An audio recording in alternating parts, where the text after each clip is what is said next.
کیا ہوگا آگے یہی ہوگا. میں آپ کو بتا رہا ہوں, جب تک یہ چلے گا, جب تک فلیکسیبلٹی اور ایک کنسسٹنسی پی ٹی آئی نہیں لاتی اپنے موقف میں, یہ جو کبھی یوں کبھی برا, کبھی اچھا, کبھی ٹاکس, کبھی نو ٹاکس, یہی دیکھ لیں. اسی ایک دو دن میں عمران خان کی ٹویٹ دیکھ لیں, حالانکہ وہ خود نہیں کرتے جیل سے, کہ فوراً جو ہی لوگ اکٹھے ہوئے تو ایک ٹویٹ اور طرح کی آ گئی, بعد میں اور طرح کی آ گئی.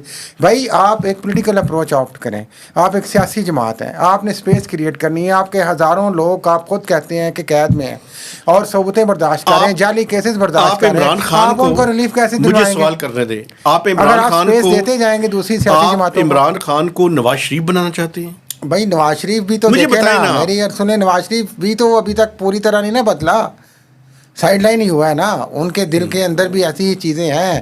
دیکھیں یہ اس سارے نظام میں سب سے بڑا لوزر پتہ ہے کون ہے؟ نواز شریف. وہی تو میں کہہ رہا ہوں. تو اب عمران خان کیا کرے, لڑے پھر آپ کہتے ہیں اسٹیبلشمنٹ سے؟ نہیں, میں نہیں کہہ رہا. ہاں تو پھر کیسے نکلے وہ بتائیں؟ اپنا جو سٹینڈ ہے اس سے پیچھے نہ آئے.